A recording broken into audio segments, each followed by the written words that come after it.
We'll go ahead and call the meeting to order with the pledge. I pledge allegiance to the flag of the United States of America and to the republic for which it stands, one nation, under God, indivisible, with liberty and justice for all.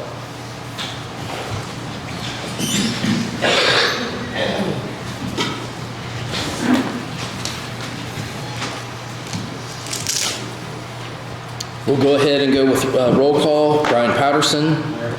Dean McQueen. Here. Mary Strong. Here. Jeff Koch, I'm here. Bob Evans. Here. Carol Lanning. Here. Glenn Bischoff. Here. We have a quorum. Next, we'll open up the public hearing for the EMS local income tax proposed ordinance 2023-14. Ordinance 2023-14, ordinance modifying local income tax rates, Franklin County, Indiana. Be it ordained by County Council of Franklin County, Indiana, that a need for additional EMS funding now exists. The county hereby establishes the rate for an emergency medical service lit at the rate of 0.200%, leaving remaining rates unchanged. Accordingly, the council proposes to modify the local income tax rates proposed as follows. The allocation rate category, certified shares, existing lit rate is 1.00%, proposed lit rate is 1.00%. Public safety is 0.25%. The proposed rate is 0.25%. Economic development, 0.25%. The proposed rate is 0.25%. Emergency medical service, the proposed lit rate is 0.20%. Public safety revenue directed to PSAP. The public safety allocation identified above includes revenue associated with an expenditure rate that was previously authorized for the purposes of funding the county's public safety access point, PSAP. The revenue associated with this rate shall be directed to the PSAP prior to the distribution of the remainder of the public safety revenue. Such rates have been previously approved and are not changed. Allocation rate category, public safety, existing rate, 0.25%, proposed lit rate, 0.25%. Be it further ordained that a public hearing was held on the proposed local income tax rate modifications on October 17th, 2023. Proper notice of the public hearing was provided pursuant to IC Code 5-3-1, duly adopted by the following vote of the members of said Franklin County Council on this, it says 31st day of October 2023.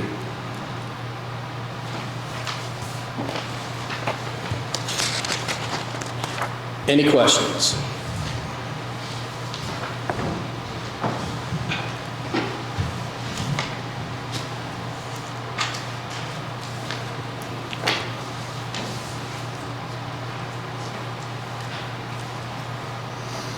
Seeing none, I'll go ahead and explain some that I would have. On the EMS medical service tax, at this rate, from what the Reedy Group is telling us, is it will generate $1.3 million. So I've said, okay, we don't know exactly what an EMS service is going to cost. I mean, our current service shot a price of $1.5 million. We don't know how much it'll be. So hypothetically, if we found a company that we were going to do business with and they were at $1 million, what would happen with that other $300,000? It would go back into a fund listed as EMS medical services, and it would stay there for the following year. And then if council felt like $1 million was going to be enough for the services that we are requiring for the county, then we could come back and reduce this rate to adjust it to where we would just raise the $1 million that we need. But for right now, the reading group we talked it over and kind of thought that this would be a good rate at 1.3. A starting point, because we don't know exactly where we're going to need to be. My fear is if we set it at 700,000 and it comes back we need $1 million, we won't have the money to fill that gap. And I really think this county needs an EMS service. So that's my 2 cents. So what's other members' thoughts? I think that's one thing it's part of our job to make sure this county has EMS service, and as far as I'm concerned, EMS service right now, I know we don't have paramedics, but the response time is pretty good on most of their runs. I listen to them all the time, day and night, and sometimes there's some load times in there, but I don't know nobody shows up, but 90% of the time, EMS is pretty decent. Because I was on for 23 years at Cedar Grove, and our response time is excellent. And and just looking over the county, Laurel's a little slow, I know, but we need that EMS, and that's my feeling on it.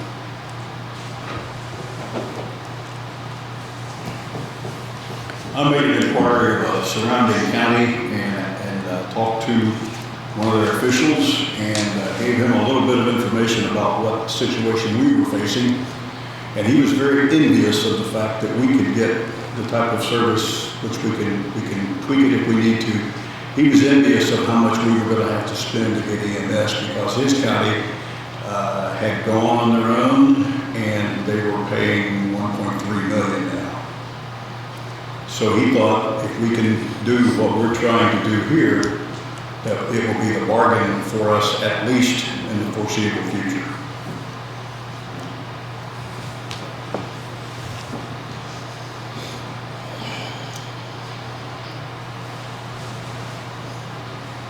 So both you gentlemen just spoke about our current EMS system. It sounds like you want this money to go to that current EMS system. What if the commissioners decide to bid it out and go with a different type of system? I'm not saying give this current, I'm just saying we need an EMS system. And like I say, right now our EMS system is pretty decent, but if they decide to go a different route, that's commissioned and we got to fund it. So, I mean, we'll back the commission probably whichever way they go. Yeah, same here. Yeah, I think we need to be prepared to fund it no matter what, the situation is between the commissioners and the EMS. They'll have to negotiate the contract and everything, and I think we, like Jeff said, we ought to be in the ballpark on the numbers as far as being able to cut it. Dean, you used a good word there. I think we need to be prepared to fund it. That was a good phrase. At what point during this process did we say, here's your money? And I'm just thinking, hypothetically speaking, what if Commissioner Wilson says, I want to keep the same EMS service, I want to do just a little bit more, but we're going to go ahead and give them to the 1.5. At what point do we step in and say, that's probably unacceptable? And do we do that? Or is this just a check of the writing for next year and are we done with that? Are we going to let them handle it from there? My opinion is that we're maxed out at 1.3. We don't have any more money. So if it does go to 1.5, right here and right now, I don't see how we could fund it. I'm not saying we can't, because you can always cut something else, but. Let's say they come in at 1.365 million and we have the exact same service that we have now maybe just a little bit better. Are you guys comfortable giving that money for what we have currently?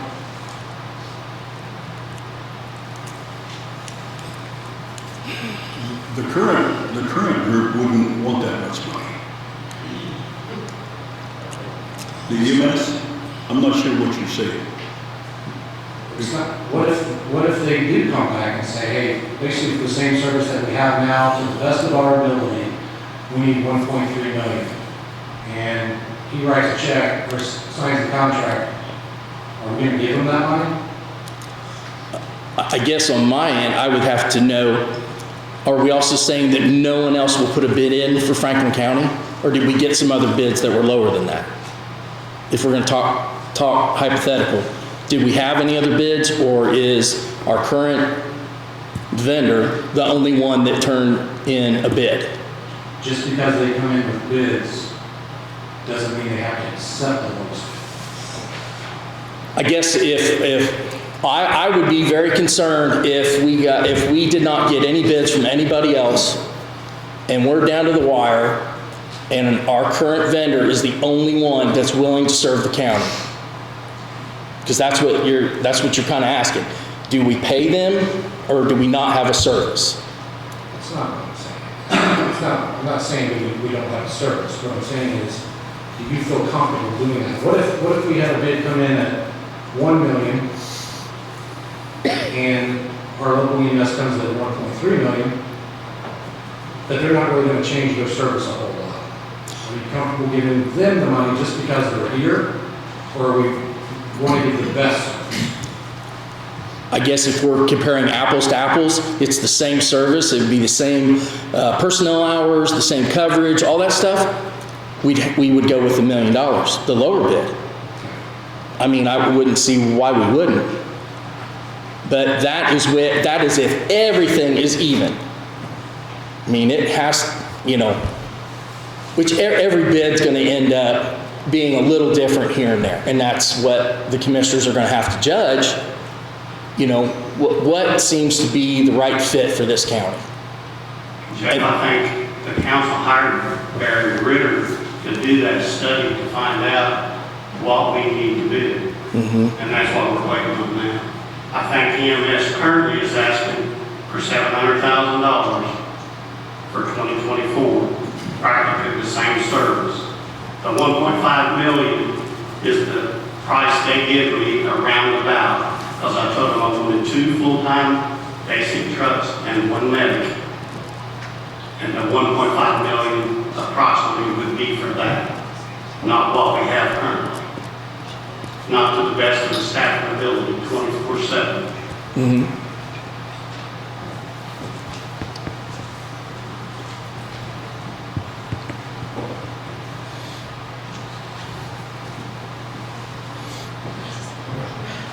Please, yeah.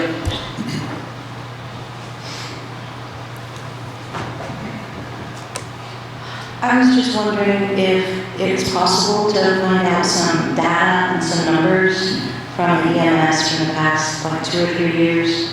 I know people talked about it's a good service. I don't know, I haven't used it personally, but I think it might be helpful if we found out data. How many runs did you do? Where? To what township?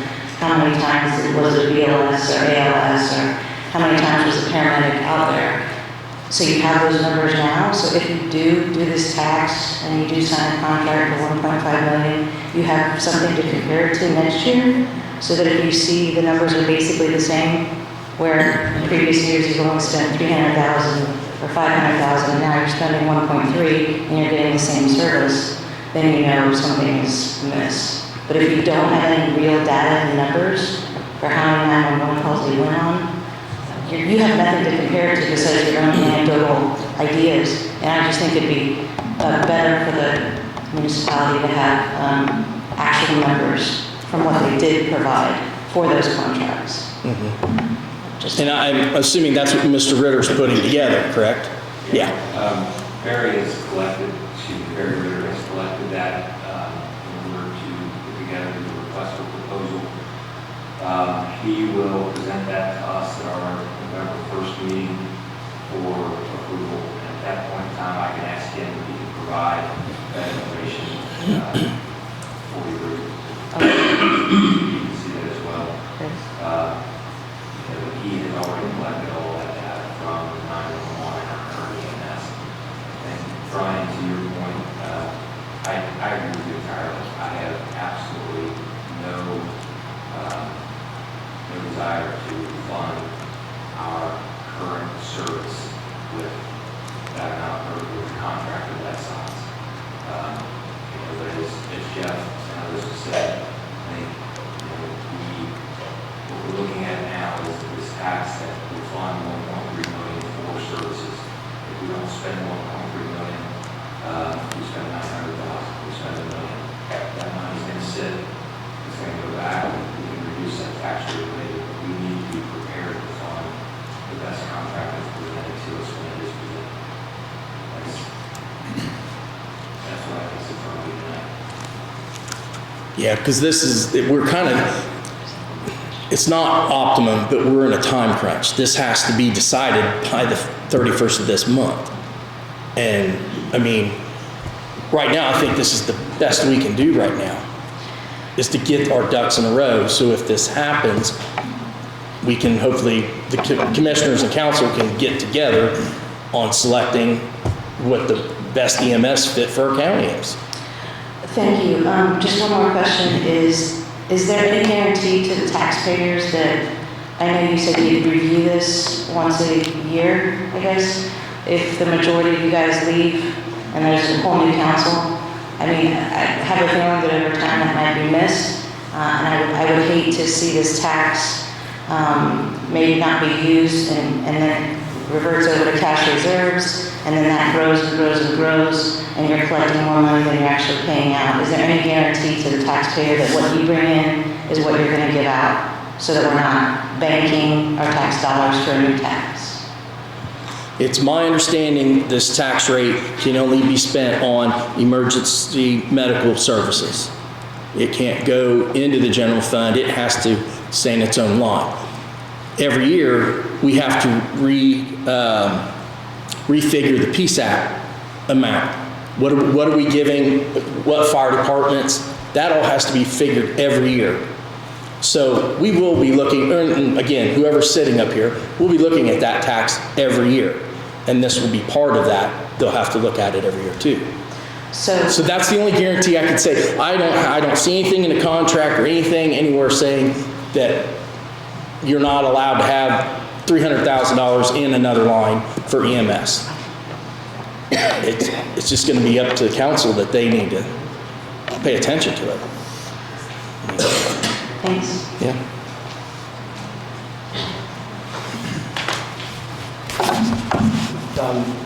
Commissioner Heiss said that we needed to fund this before you put it into effect. I feel like you need to sign a contract and then come to the taxpayers and say this is what you're going to pay, because you already have more than enough to fund it. You're sitting on $8 million in county general, and you haven't even had your fall settlement yet, and you have 2 more months worth of lit.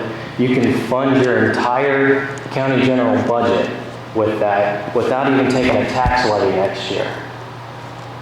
So you can fund it already. Come back to the taxpayers with a legitimate plan and then ask us for money. Because as of right now, when is enough going to be enough in there? Because you're already taxing us more than what you're using. This has grown since the end of 2019. It's grown 2.3 million. And that's through the pandemic.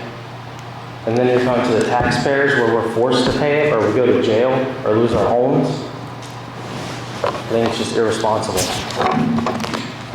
Okay. Jeff, what is an average if a person makes $50,000, what would he pay in tax?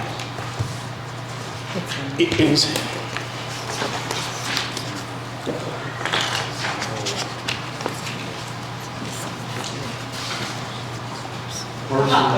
Person making 40,000, the annual increase is $80. I couldn't hear you.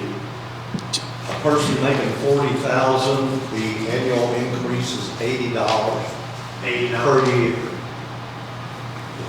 Mm-hmm. That's for 40,000.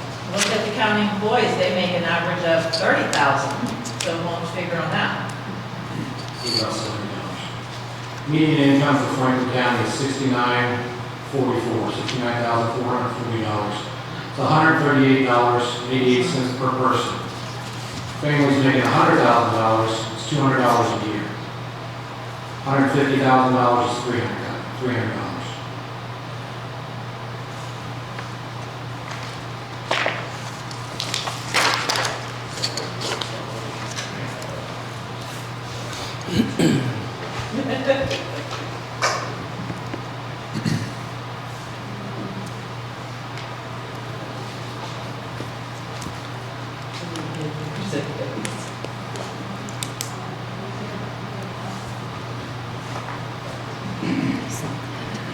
Well, the other part to consider as well is all the increasing tax rates for the past couple of years in terms of property taxes, and how the state government just gave a bunch of additional deductions to people to alleviate all the increases in property values.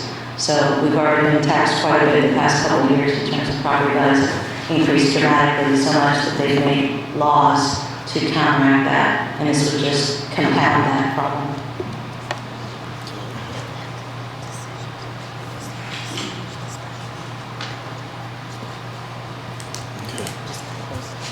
So, If it gets too crazy. Okay. Yes. County Council, this county spends a lot of money on roads and bridges. And in my opinion, having an ambulance there when you need it is more important than any one road or bridge. So I hope you will vote in favor of an EMS income tax, and I would gladly pay it.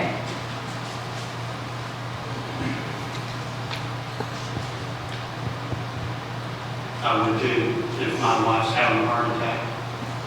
I want an ambulance there with the med funds put in not 30 minutes later. October 31st. I think 40 bucks a year, or 50, whatever Steve said, is cheap. And then, okay, gotcha.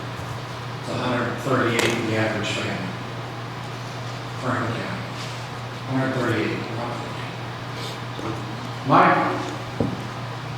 Here's my concern with this. I am struggling with giving, Mr. Wilson just said he wants ambulance there for his wife when something happens. He's the one that has signed this contract for the last several years. And in the contract, it says to the best of your ability. And I'm talking about our current EMS system.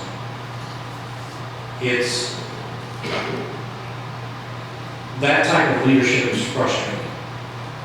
Do I think we need more money for EMS services? Yes, I do. But I'm struggling today giving it to Mr. Wilson and the commissioners over the decisions that they make on a weekly basis. I think we're going to be wasting our money. We just gave our county employees a raise, but then now we're turning around and reaching back in the back pocket, taking it out. It's unfortunate.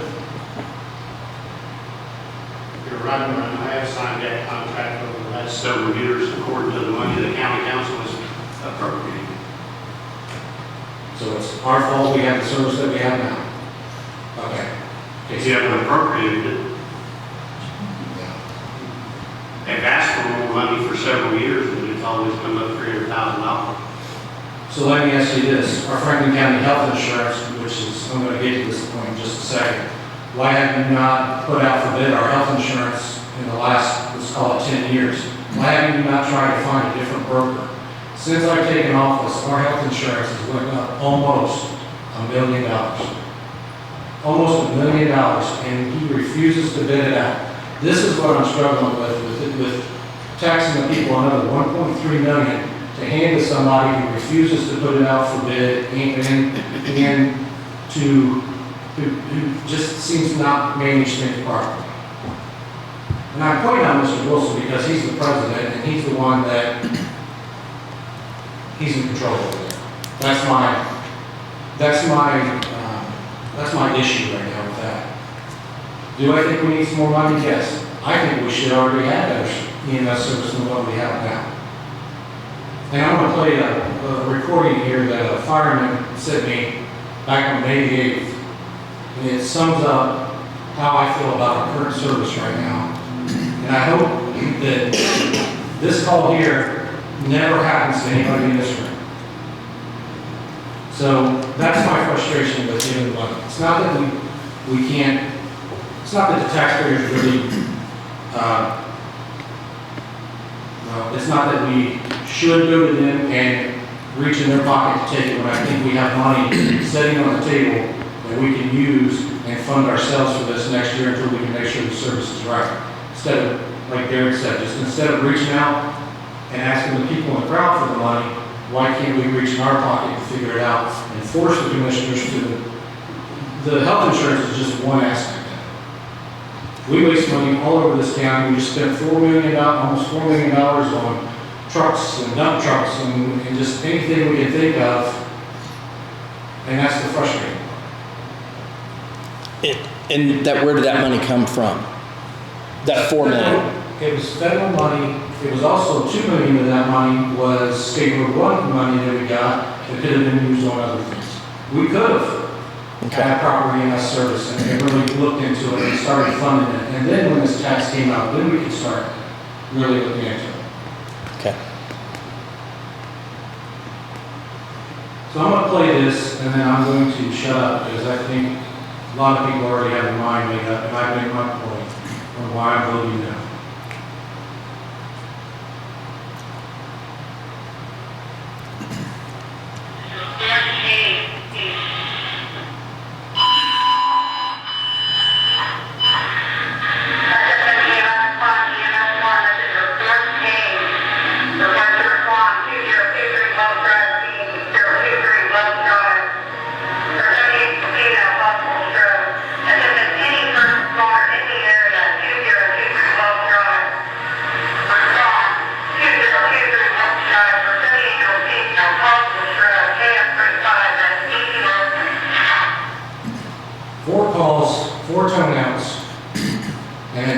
After the fourth tone out, somebody finally decides to go into service. That's the type of service that we have right now. And this right here has nothing to do with the volunteers that we haven't had in this service. Not one thing. It's not their fault. It's their leadership. It's their 15 board members that they have down there that should never happen. And it's those gentlemen over there that hire that to let that happen. I hope you are never a 78-year-old woman or your mom or your wife is laying on the floor hoping that our EMS will show up. That's why I'm going no on this. Because I got a feeling at the end of the day it's going to get back down there with the service to the best of our ability.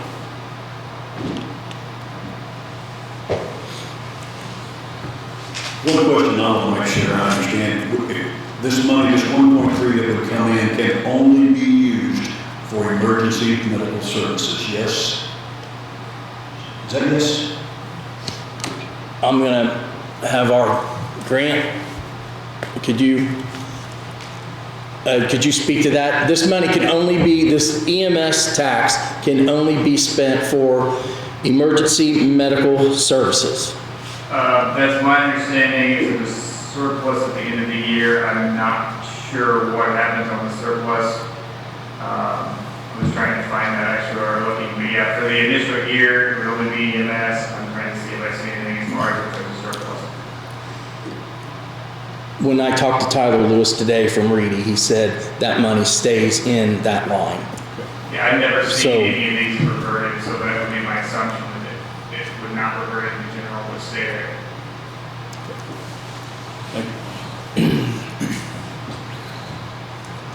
Could it be used for 911 services that help facilitate EMS services? Could it be used for a building that helps facilitate 911 services or EMS services?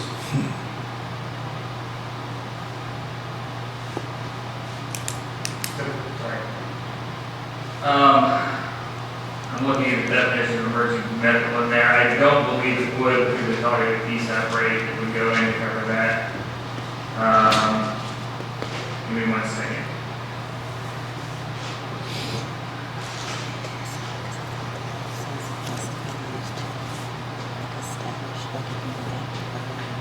Okay, emergency medical purposes means an integrated medical care delivery system in which emergency medical responders, emergency medical technician, advanced emergency medical technicians, and paramedics provide emergency and non-emergency medical care to protect against the loss or aggravation of illness or injury during an emergency response while transporting a patient in a ground or air ambulance outside of a hospital or healthcare facility, or as part of a mobile integrated healthcare program, which would not be the 911. I suppose it's possible that if there is surplus fund in there, that we could talk to the state about it, but I certainly would not go as far as saying it can be used for dispatching 911 until we have to the state on that, because I think it's not, it may fall under the definition, but I think it's not abundantly clear.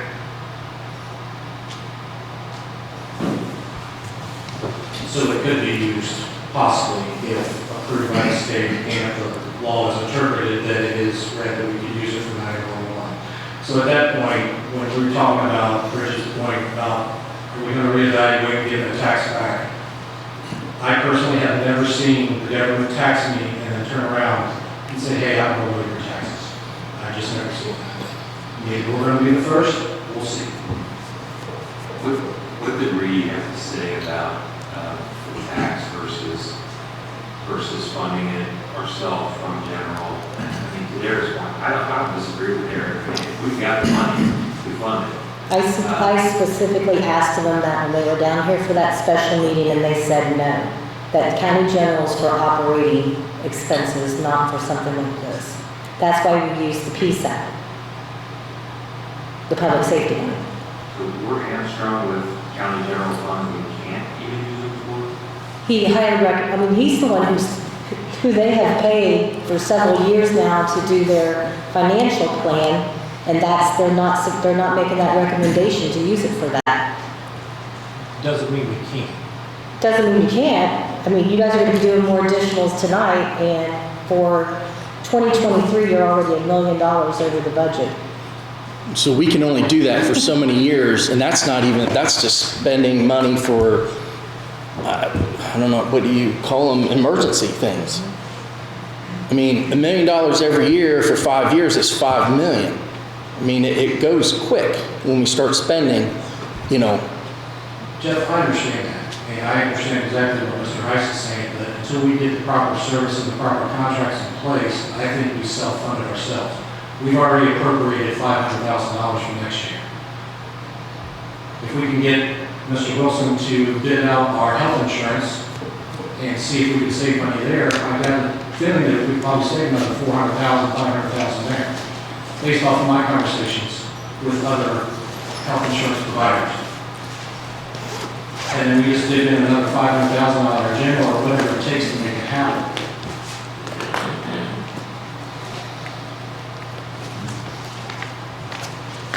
I just don't see any reason why we can't self-fund it for this coming year. And then if we need to have a tax, then there's a good chance I'm going to be for it then. And I want to make sure what we have is what we earn.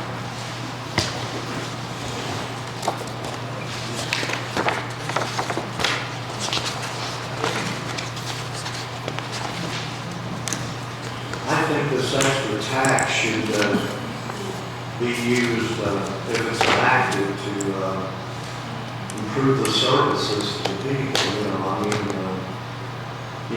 more EMTs and just improve the service in general to the taxpayers of Franklin County, You never get a good enough EMS service. You just need to improve it, It's good, but anything can always be better, And if they have the funds to do that with, I think that would be progressing along, as I would say. Brian, if we self-fund, whose equipment do we use and which building do we use? No, we self-fund the contract. We're not going to use it, we're not, You mean the contract that, or whoever comes up with the bid, okay, that's what I'm saying. And then we make sure that's working right. Till, as opposed to this, you're going to self-fund it once out of just once a year. money. Or just one time, 1 year, self-fund. Make sure the contract's working properly, and then we move on. And we move on to the next one. Are we getting paramedic service?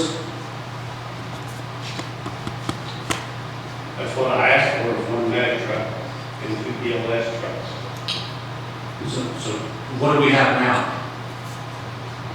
You have 2 or 3 BLS trucks. I think I'm an advanced chase truck.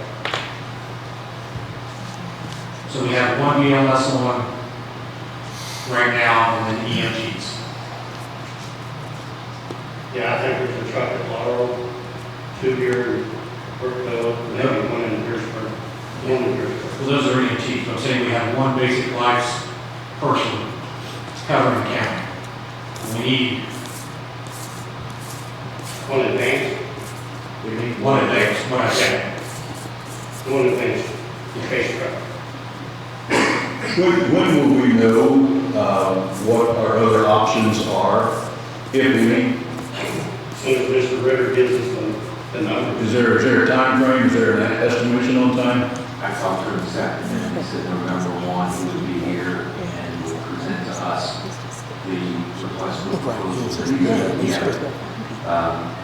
I understood it was 2 ALS services and then an additional for a paramedic, giving everybody the option to present 2 bids to us, is what I understood. From the conversation I had with him, he said 2 ALS services and then upgrade to 2 ALS with the paramedic. The thing of it is, we're on a time constraint to approve this. And, you know, if they don't do it, we're on a time constraint to approve this, and, to approve it. And if we don't approve it by October 31st, we have to wait another year. And, you know, we don't know what the final contract's going to be. We're on like a time limit. And I think we should, you know, be prepared, like I said, you know, the funds to do the best we can as far as the people that can be concerned. You know. One way or the other, I agree with you, Dean. I mean, you got to be being prepared to fund the contract that, you know, we ultimately end up approving. It's our job to find the right contract to take care of the EMS services for the county, and yours is to figure out how to pay for it. And whether that is to put off the tax for another year, as Mr. Patterson is proposing, and, you know, and take that money from county general, county funds that we currently have, and then decide that is what you want to fund with the tax going forward in future years, it's fine. You know, or if you want to institute a tax today, you know, or go on implementing that tax that's going to keep us from dipping into county general for that next year, that's your other option. But ultimately, somehow you've got to commit to being able to fund, you know, what could be a $1.3 or $1.5 million contract.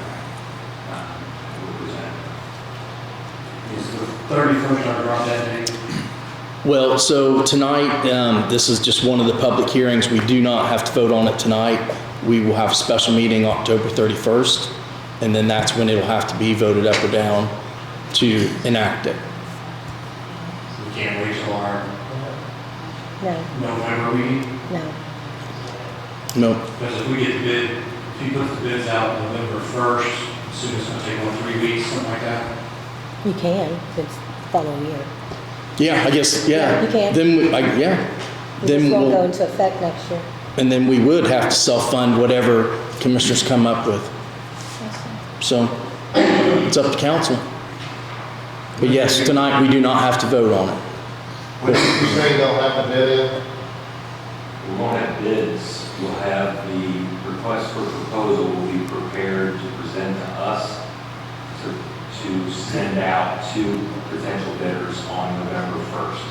Our meeting on November 1st, Barry Ritter is going to come to us with the information that he's put together to send to potential bidders.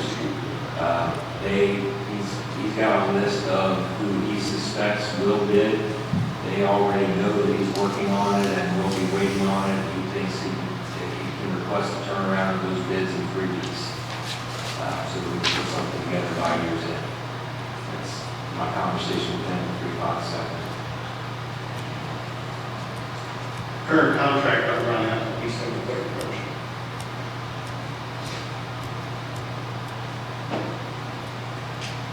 Can I just say something really quick? I've been to all of these meetings and I've heard the commissioners' meetings with Mr. Shermer, and I've heard Mr. Shermer talk here, and I'm like having a really hard time comprehending that the Franklin County EMS is a 501c non-for-profit.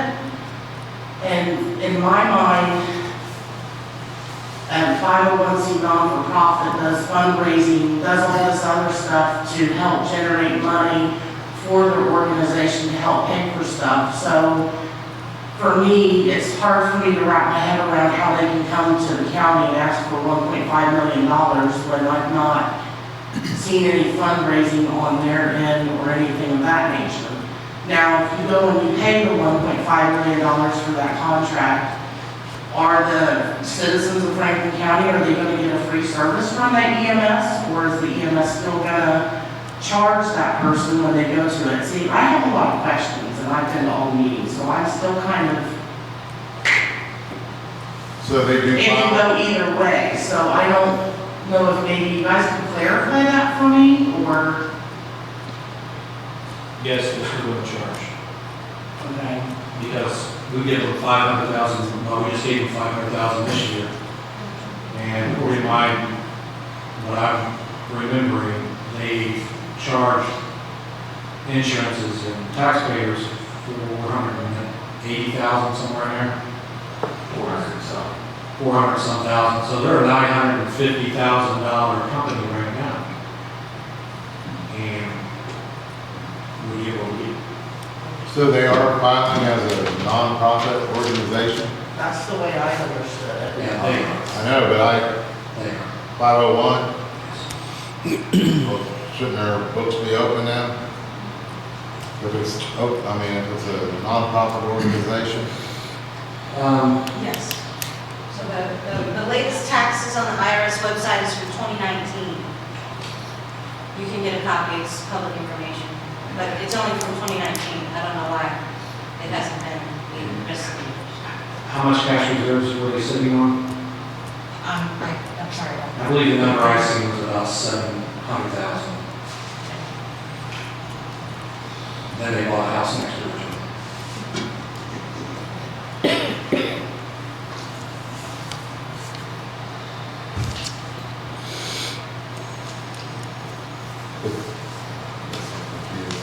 If I don't know if 501, it doesn't make any difference what kind of salary they all draw out of it.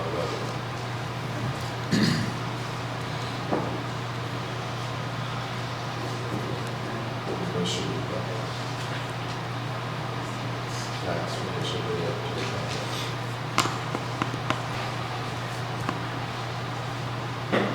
to So is there any other comment?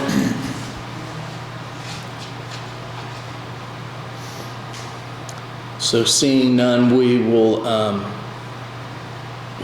have to have a special meeting on the 31st of October. I know it's Halloween. Is there any way that we could hold this meeting at like 10 o'clock in the morning?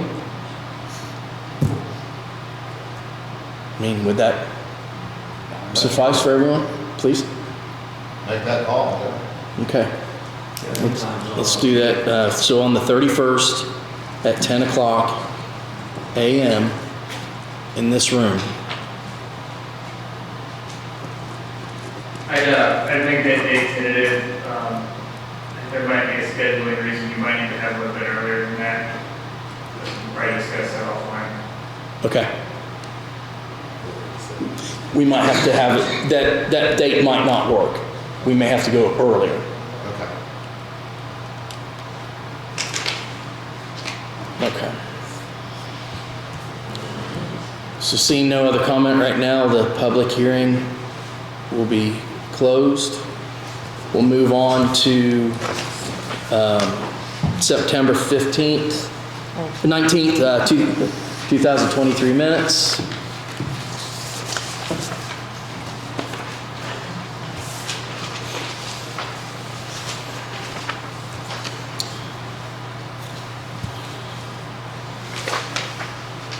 Any additions or corrections?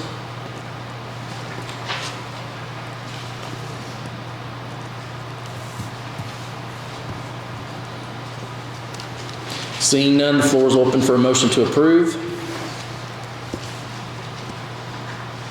So moved. Bob Evans makes a motion to approve the September 19th, 2023 minutes. Do I have a second? I'll second. Carol Lanning seconds. All in favor say aye. Aye. All opposed? Motion carries. Next, we'll move on to the old business, clarification on Commissioner's budget overtime. Who's to speak on that? If you look at the minutes from the last meeting, I stated the motion exactly as it was said at the meeting, and when Mr. Patterson started the motion, he made a motion to eliminate the comp time for the remainder of 2023 and budget year 24, and then it was restated as Brian Patterson has motioned to eliminate the comp time and part-time for the remainder of 23 and budget year 24. So I just need to know what your true intent was. You made the motion, we went. One more time, Jeff doesn't listen to what I say, so I'll say. the intent was to eliminate the current comp time for commissioner secretaries, and part-time is part-time. We already have that, that's a separate line, and comp time, which is overtime pay. We'll eliminate that. That's all. Do we need to re-vote on that, or is that? Grant, do we need to re-vote on that, or is the clarification of the motion? But if council's in all of agreement, do we need to vote on it? I would revote just to make sure, or at least that everyone on council individually acknowledged that's what they thought they were voting on. Anybody thought they were voting on something else, that could be a problem. Can I ask for clarification on it, Carla? When you're saying eliminate comp time, and we're not eliminating the overtime line, correct? So, I mean, what we can't do is we can't put the ladies in a situation where they work 34 hours one week for whatever reason, okay? And we're only allowing 32 and a half hours a day and not paying for that hour and a half. Where is there going to remain a line item that we're going to be able to pull and pay them from if they work more than 32 and a half hours that are allowed to do in office? That's what the overtime line is. So the overtime line remains, it's only the comp time. No, it's the same line. It's the same line item. I would think, and I understand the situation, what you guys were getting at, but I mean, how can we possibly put ourselves in a situation where we could run among the labor laws? And we've got to be able to pay for hours of work. Now, it's our job, and every office holder's job in the building to manage the employees, the amount of hours they're supposed to work.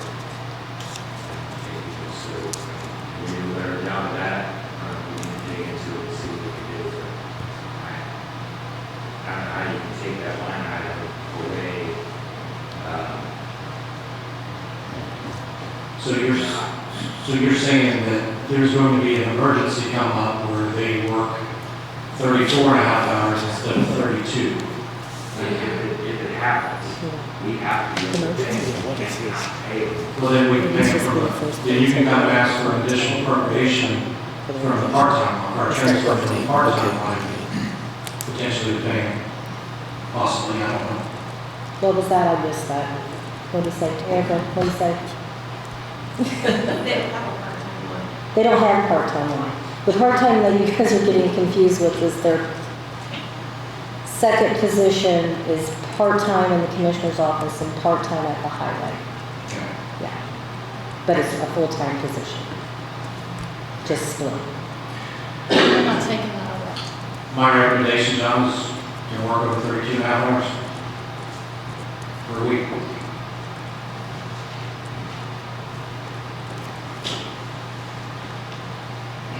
Eliminate the comp time for the remainder of 2023 and budget. Okay. So, Mike, will you restate the motion? So, let me try to restate your motion and make sure it's right. Brian Patterson has made a motion to eliminate the comp time for the remainder of the 2023 and budget year 2024 in the commissioner's budget. Is there a second? Commissioner's secretary. Commissioner's secretary line. Okay. Do what was that last time? Okay. The motion is for the commissioner's secretary line to eliminate the comp time for the remainder of 2023 and the budget year for 2024. Brian has made the motion. It has been seconded by Mary Strong. We'll have to do the hand vote again. All in favor? I have a question. Oh, yeah. Are they caught up on all their time now? I'd like to say something about that.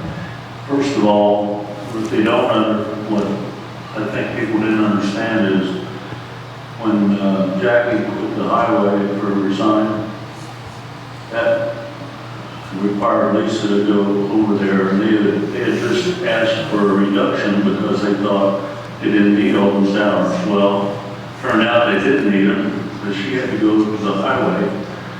And it took them a while to get caught up. I'm not even sure they're caught up yet. So I don't know why you would single out somebody at a particular office. I don't think you can do that. I don't think you should micromanage it. I mean, I understand you got a budget, you want to do the best you can with money. But I think there are other ways to find it besides this. I think it all extended from when we raised her hours and then she turned around and shut them back off, wanted it back, turned back around after we gave her the hours. I think that's kind of what led to this. Didn't we give her like, remember, we gave her like so many hours and then she turned around and shut them off? Yeah. 3.5. That's why we were so wondering what happened and why you would do something like that. Mostly because we got another full-time girl that helps in the office, so that both of them working together can keep up and keep the hours as low as they possibly can, except for, well, this year, a lot of it was probably my fault because I had surgery in January. I missed about 4 months of meetings, and I had them to 1 to meetings for me to let me know what was going on. And during COVID, Faye worked a lot of comp hours. That's reason she's got the 120 comp hours. There's reasons that happened that in the future probably won't need. I mean, and more got laid on too. We got took over HR. We started doing payroll for several different offices in the county, park and the dog warden, transfer station. More and more is laying it up here for us to do. Wasn't a statement made that there's just not enough work in the office that we need to go to 32.5? Was that statement made? I didn't make that statement. What I said is if there was less work in a week, then we would do 32 and a half. If we needed more hours in the week, then that's what we would work. Lisa? And I think that was in the letter that was sent to council back in March or April, May sometime. You got a copy of that? No, but what I remember is that we need to go to 32 and a half because there's just not enough work in the office. Lisa, how much time have you spent down at the highway department in the last 30 days? In the last 30 days, I've not needed to be down there.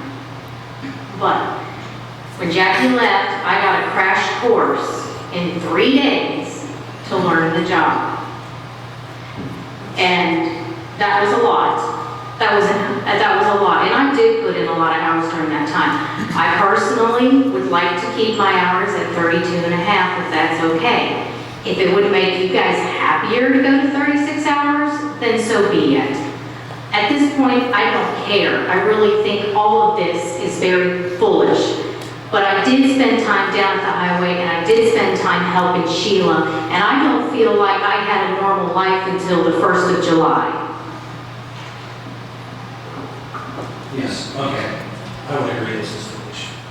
Motion's been made and seconded. Okay, the motion's been made and seconded. All in favor, raise your right hand. All opposed, raise your right hand. Motion carries. Do you realize that the building inspector's time is also out of this budget line? He didn't supposed to address that. He just said secretary. Yeah, we did just state that that's the secretary's line in that motion. She said it's together.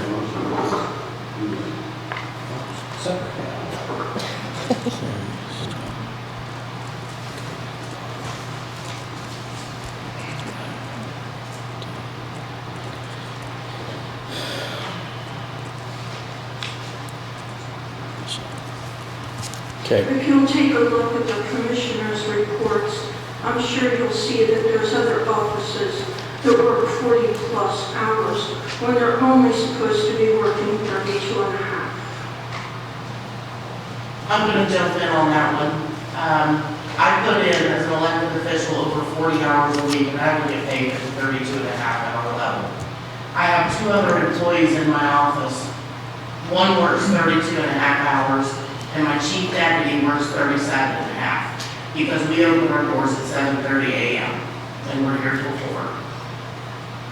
And he needs to be compensated for that, and I did come and ask for overtime to put in my budget line for this year and last year to compensate him for that, because comp time does not work in my office. And he should be paid for working.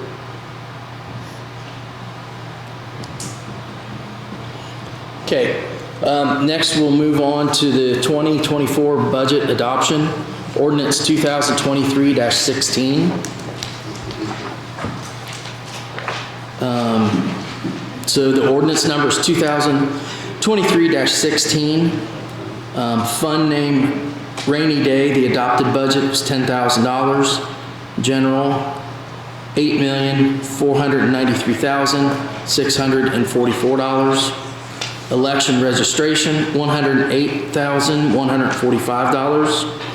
2015 reassessment, $114,000. Bond 2, $750,000. Convention and Visitor Bureau, $119,542.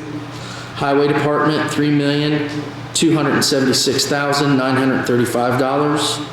Local Roads and Streets, $470,500. Cume Bridge, $1,428,686. Health, $273,893. Park and Recreation, $303,449. Cume Cap Development, $306,000. Economic Development, $294,577. District Solid Waste Management, $13,800 for a total for $15,963,171.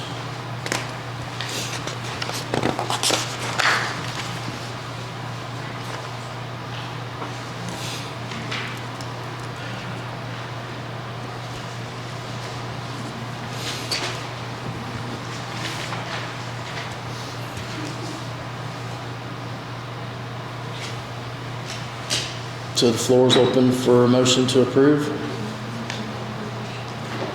2023-16, is that what it is? Mm-hmm. Motion to approve the ordinance resolution number 2023-16. Brian Patterson has made a motion to approve resolution 2023-16.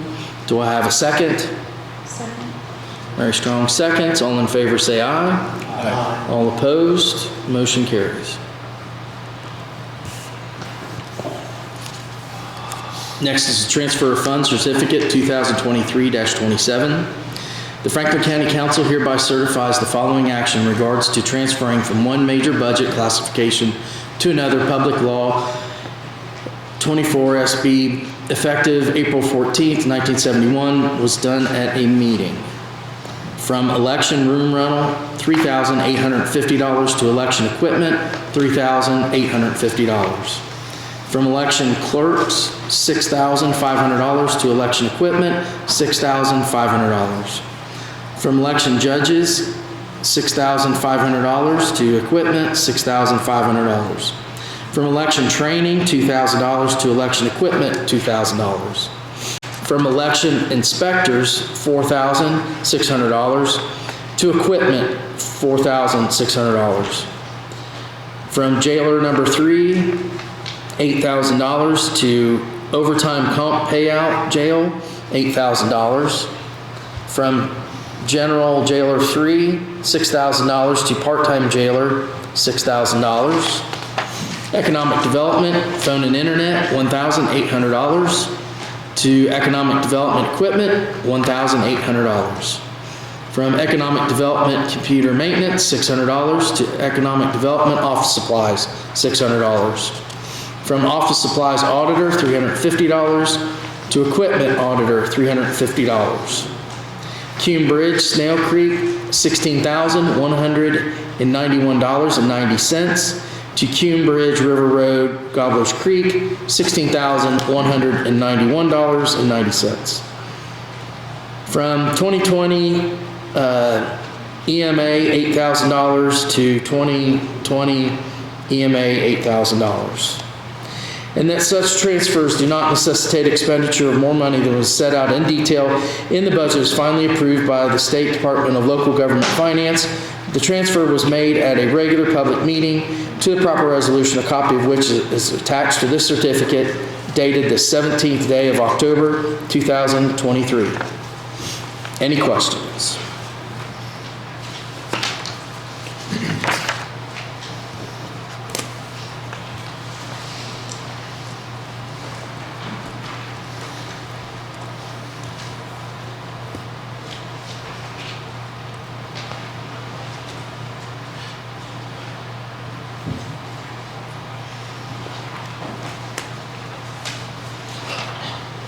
Seeing none, the floor is open for a motion to approve.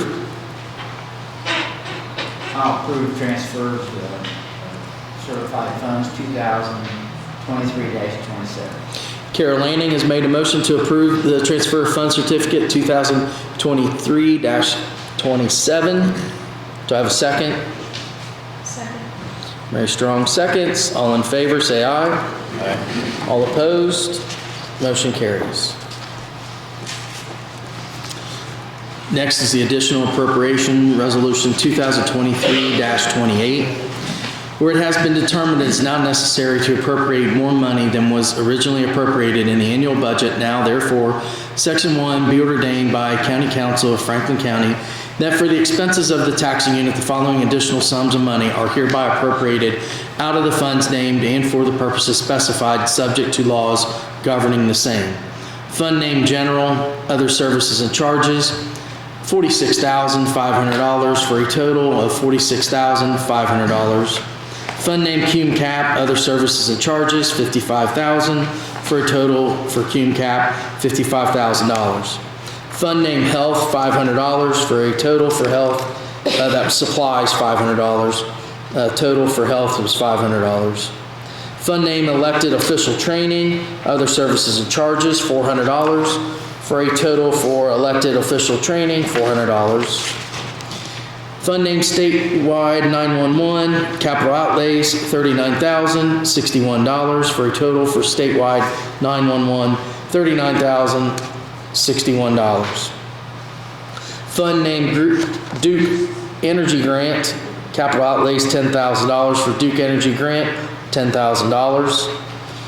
ARPA, other services and charges, $1 million for a total out of ARPA, $1 million. Dated this 17th day of October, 2023. Any questions? Have we already discussed this work for the public transportation? Yes, we put 36,000 in their county general budget for next year. But I think they're saying that it's leaking pretty bad right now, needs to be fixed. So this is coming out of Cume Cap instead of county general. This will reimburse it next year? The 36,000? I don't think so. Can we do a reduction in January then? Reduction, yeah. I think that's what you're asking. I mean, Yeah, we can reduce it out of the budget next year, the 36,000. Is the total 55,000? No, the 55, the difference between that and the other part of it is for surge suppressors on the breakers. It looks like 15,000, I think that was.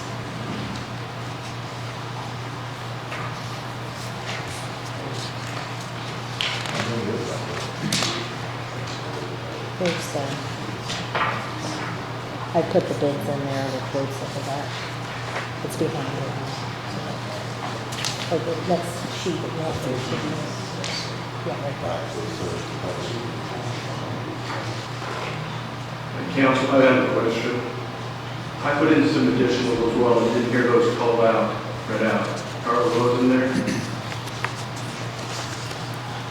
Were they filed in time for this meeting or is it next meeting? But those filed September 5th. September 5th would have been the previous meeting. It was never looked at. What's the amount for? $30,000 for deputy overtime. I don't have anything in front of me to know. I'll definitely check on it. I think the reason last time it wasn't addressed because it was 2 days short of the public notice because the meeting was moved early. Okay. I will check on that. Again, the second one also for utilities.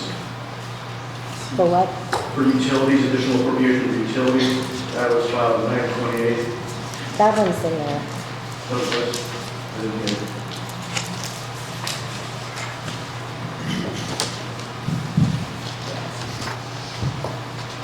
$18,000.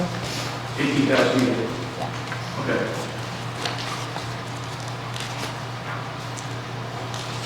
Well, the reason I'm bringing up the overtime is we're down to 108 cycle. I'll have to look at that. I had an employee that's left, so I'm not sure. I'm gonna have to look into that. Okay.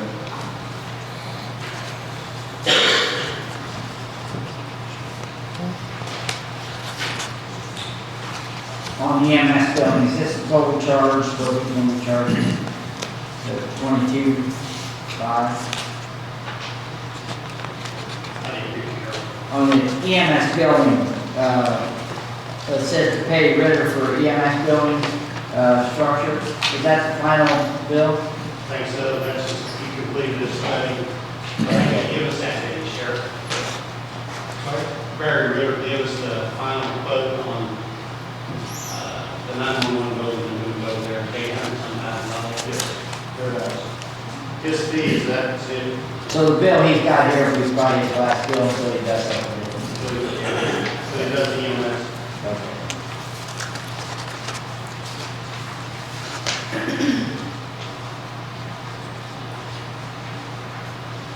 Can you guys tell me the process for putting out this roof for bid? We just asked for How did it get out to the public? how to get out to the public. I think, what the name is, Missy, she asked the people, and we asked the people.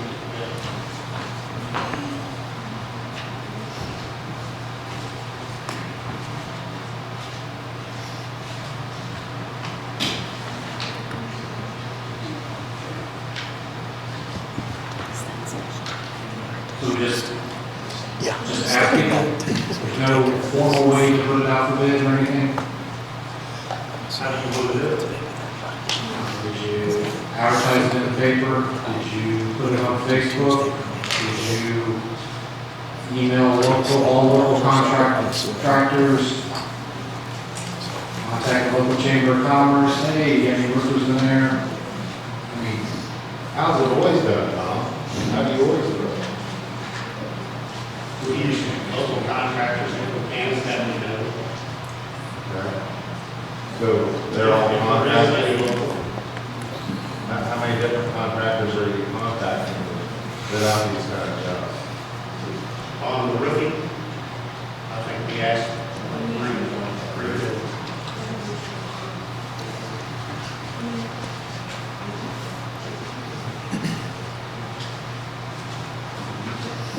What was the price on the roof? What did it back at? 117, 150.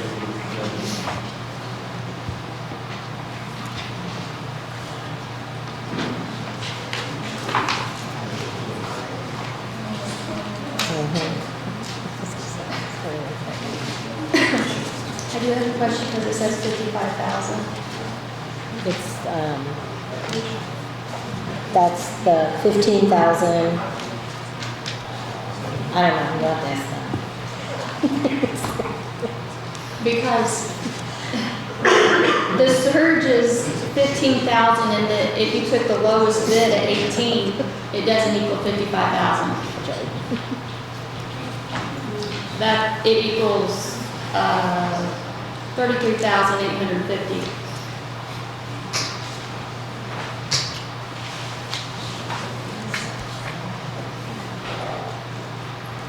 That's for the surge and the roof.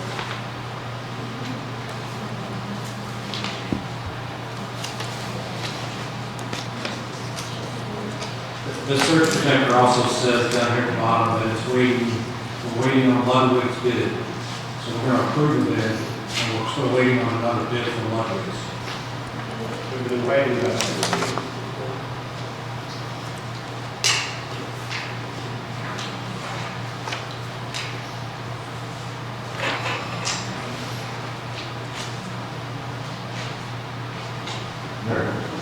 Don't you have some kind of deadline that happens to turn down?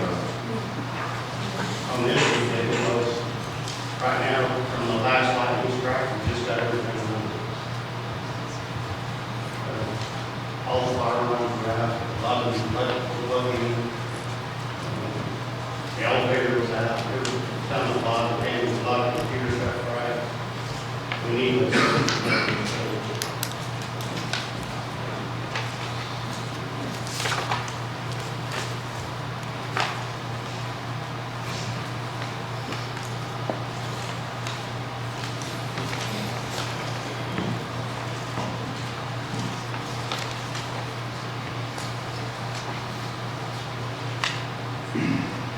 So what was the actual roof cost?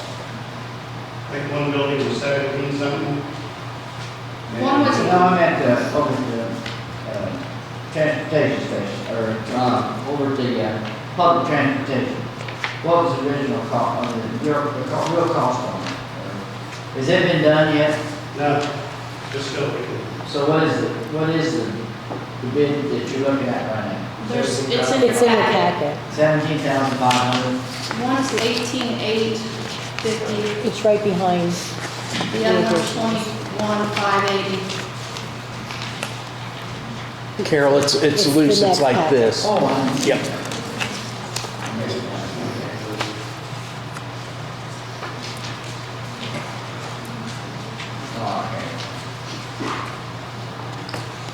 So why is $55,000 requested? That's what I'm.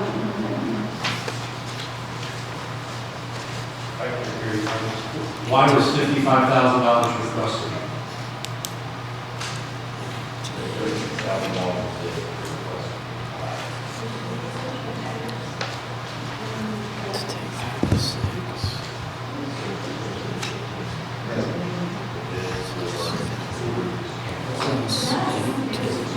One group is 17,500, the other one's 18,800.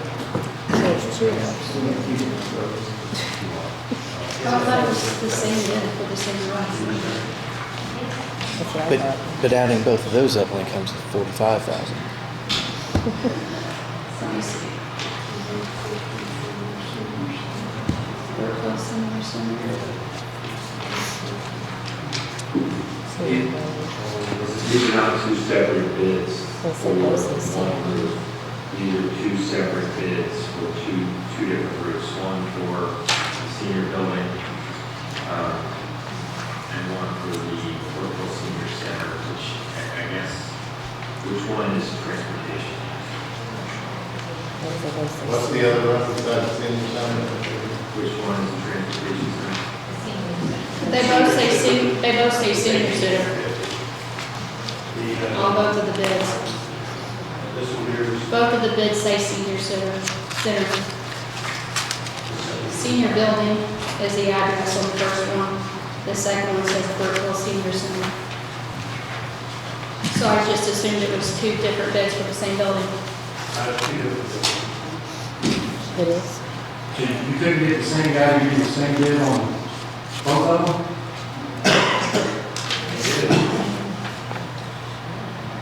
One's LW roofing and the other one's Crawley roofing. Okay, one from LW Roofing was 21,000 for one building, and the other one was 19. This other company was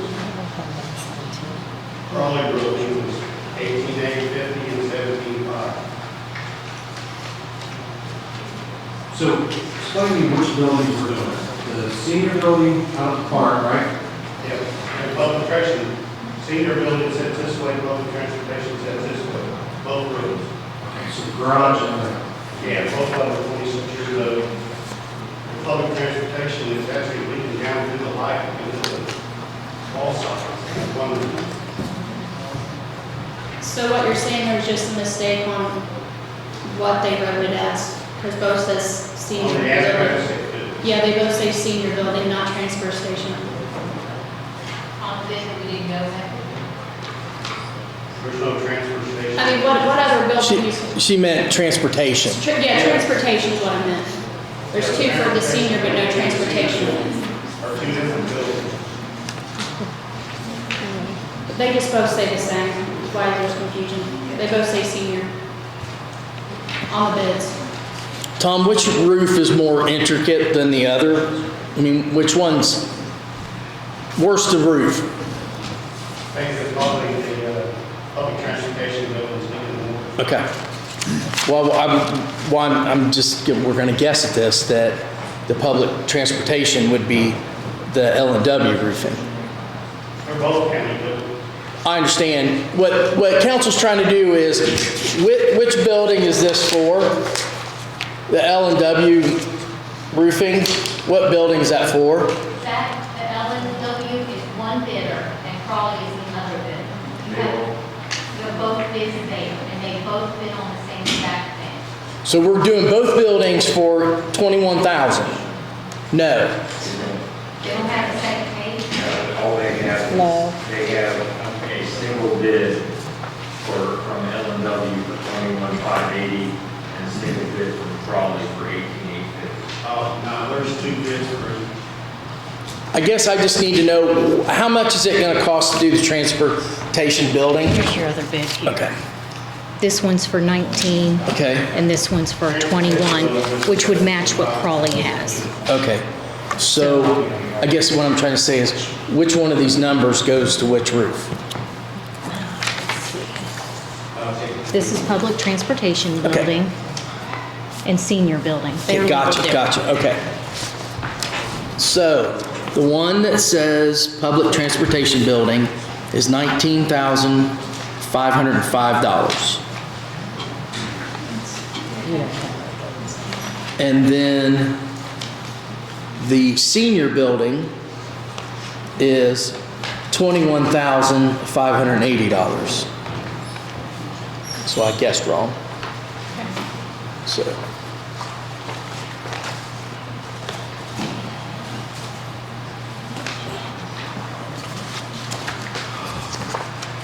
Any other questions?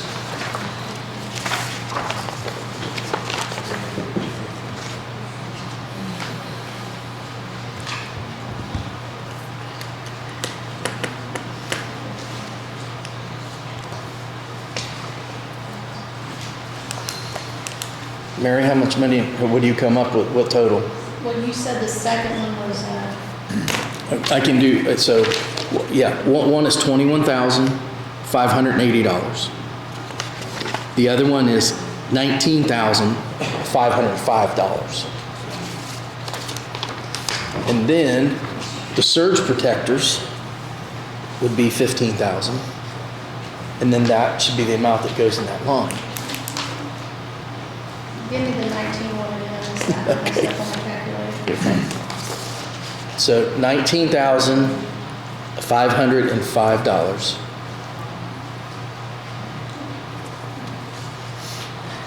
So what does that come out to be? 34,000, well then that's what should be in the line. 34,505. But if you have two roofs. Well, yeah, we have two roofs and surge protectors. Yeah. Add that up, and then that's what's supposed to come out of King Cap. Okay, that's about 55. You said it was 34, right? Maybe. That's about 55. Okay.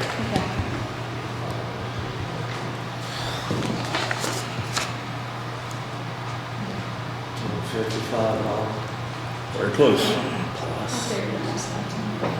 I didn't get my calculator out. But it's, Bob daggone it's got to be close. 5,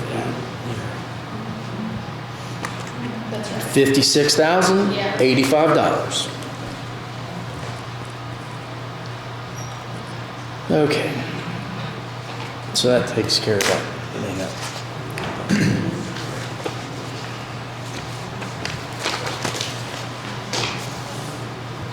Any other questions?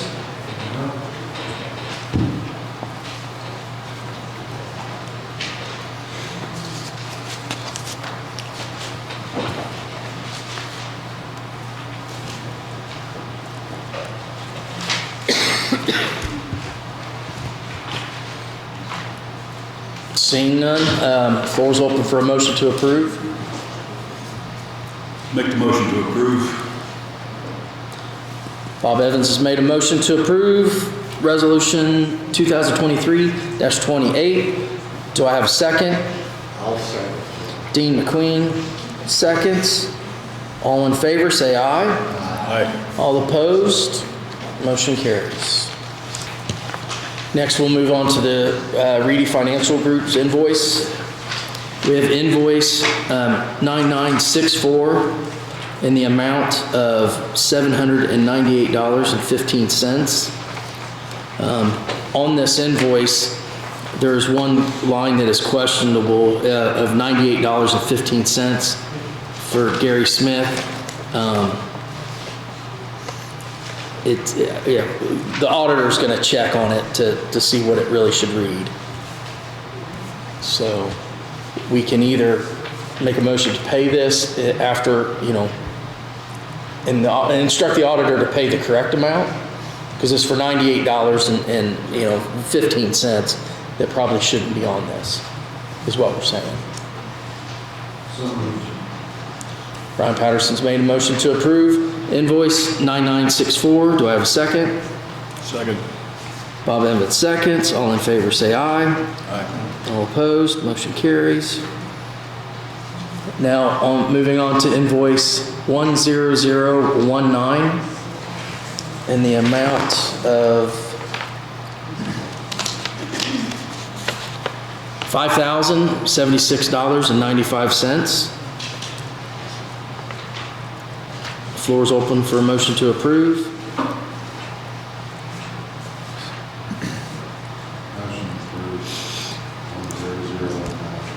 Glenn Bischoff's made a motion to approve invoice 10019. Do I have a second?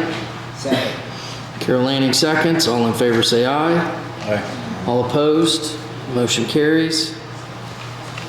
And then next we move on to the invoice of 10020. And this is the Franklin County Special Project of in the amount of $1,890. And this how it pertains to the lit EMS work on that.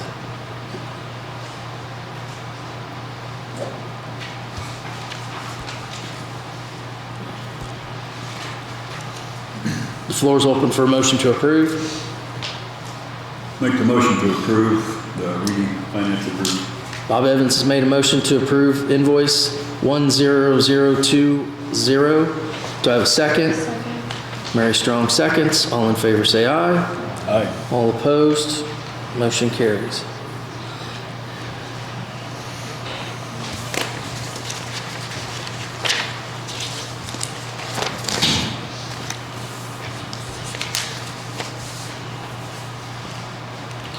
Next is the Barada Law Office's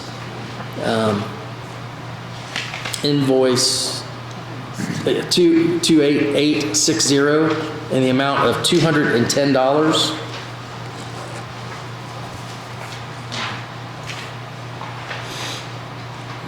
Make a motion to approve invoice 28860 from Barada Office. Brian Patterson's made a motion to approve the invoice 28660. Do I have a second? Second. Mary Strong seconds. All in favor say aye. Aye. All opposed, motion carries.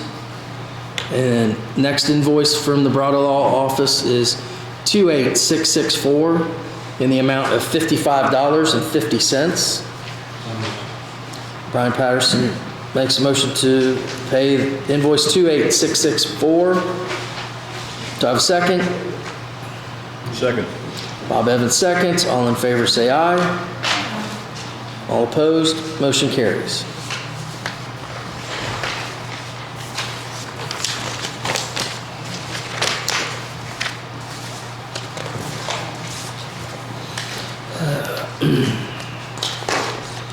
Next, we'll move on to the salary ordinance, Amendment 6 to the 2023 salary ordinance, 2022-17. Be it ordained on this 17th day of October 2023, the Franklin County Council amended the 2023 salary ordinance with the following amendments, additions to as follows. Part-time dispatcher without certification, $13.50 per hour. Part-time dispatcher with certification, $18.50 per hour.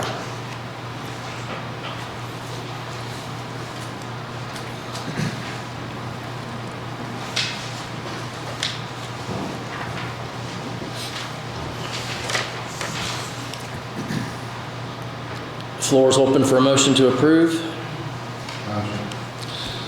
Glenn Bischoff made a motion to approve salary ordinance 2022-17. Do I have a second? Second. Bob Evans seconds. All in favor say aye. Aye. All opposed? Motion carries. Mr. President, Yes. can I have a brief sidebar with you? Yep.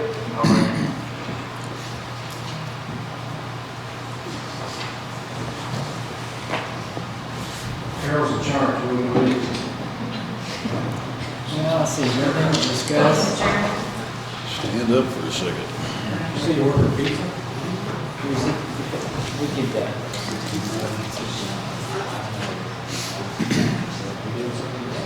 No, Excuse me, Jeff. that was just I'm going on that information. next week. Good luck. Yeah, me too. I don't know. Next is the Commissioners, 911 funding.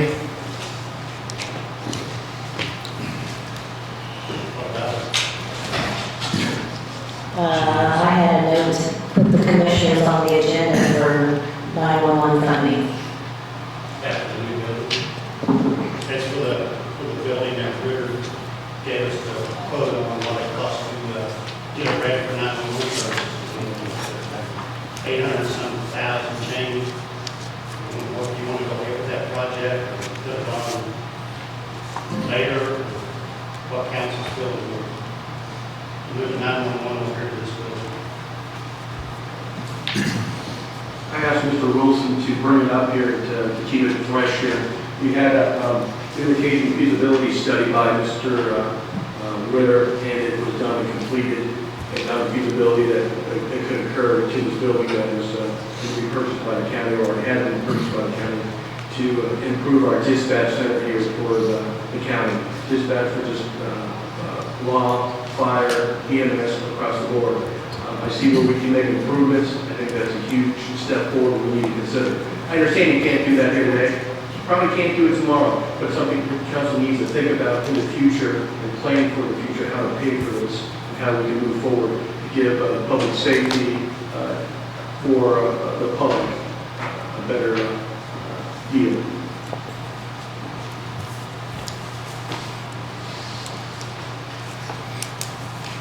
How long will the town be in there, do you know? Till you tell them they have to move? I think as soon as they get the building, Okay. First quarter next year? Yeah. First quarter next year?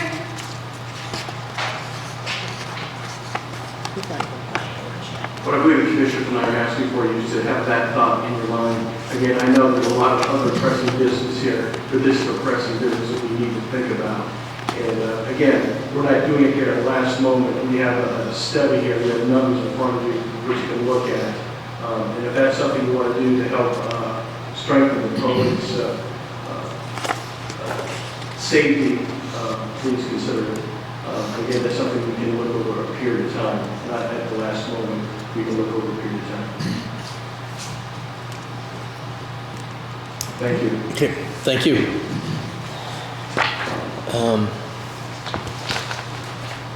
Next, we'll move on to council appointments, 2024. Earlier, I think either this year or last year, around this time of the year, I was to bring to you the positions for 2024 that will be open. It looks like maybe economic development and the redevelopment and Batesville economic development are the ones that does not require it to be a council member. The other ones require it to be a council member.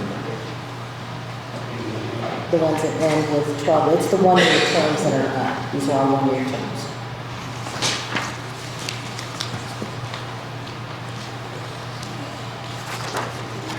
I didn't know if you want me to advertise or anything. Does council want the auditor to advertise for these? The answer is always yes. Yes. Well, I need a yes then. All right, we have a yes.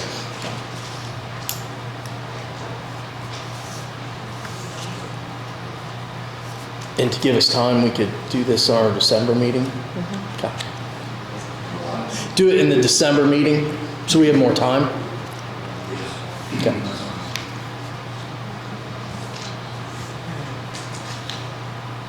So redevelopment commission, I'm not going to keep serving on redevelopment, I'm sure there is. I'm not going to speak for it, but I'm sure. Okay. So that'll be advertised, still be advertised.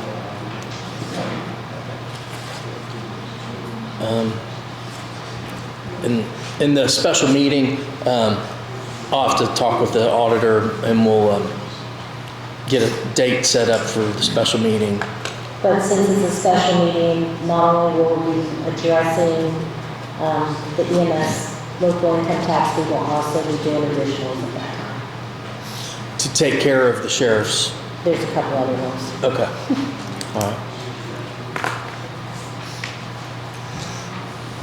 I'm available on any day that ends in Y. I know, you're a busy man, I get it. Carmen, can we discuss the one while we have the commissioners here in front of us? That position? 3,000 for health insurance?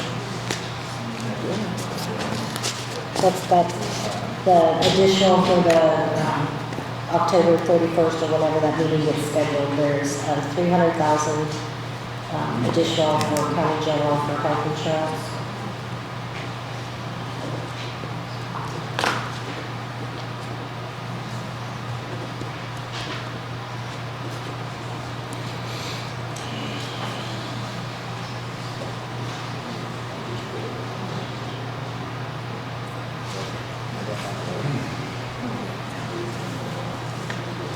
Okay, is there anything else to come before council? I'd just like to recommend the council in a meeting a couple weeks ago, an executive session of the commissioners, we decided to promote Justin Ball in his positions for county District 1 to superintendent Franklin County Highway. Justin is in a position currently without an increase in pay. We got to dig in, we'll be looking at a way to fund this position. Just as we did some training from Larry Smith, working with him side by side before Larry's retiring, so we can get the ground running in the position next year as Larry makes us count. So just what you're saying, that you're using whatever money is in your budget to work on this? Okay. Right now, he has not taken an increase. Okay. We are going to look at finding money within our budget to make that position right. Okay.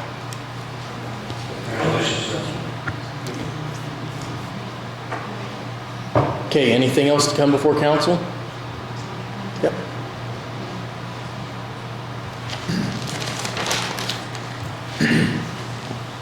Good evening. I'm not going to go over it, but I have a copy of our report for our office from our central board annual meeting last night, so I just wanted to give you all a copy of that, just some of the statistics and data from Elizabeth and I, and also our community wellness coordinator and EP educator.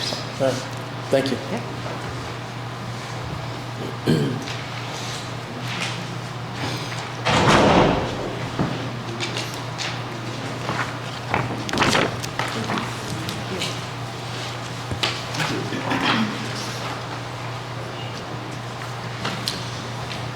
Okay, anything else to come before council?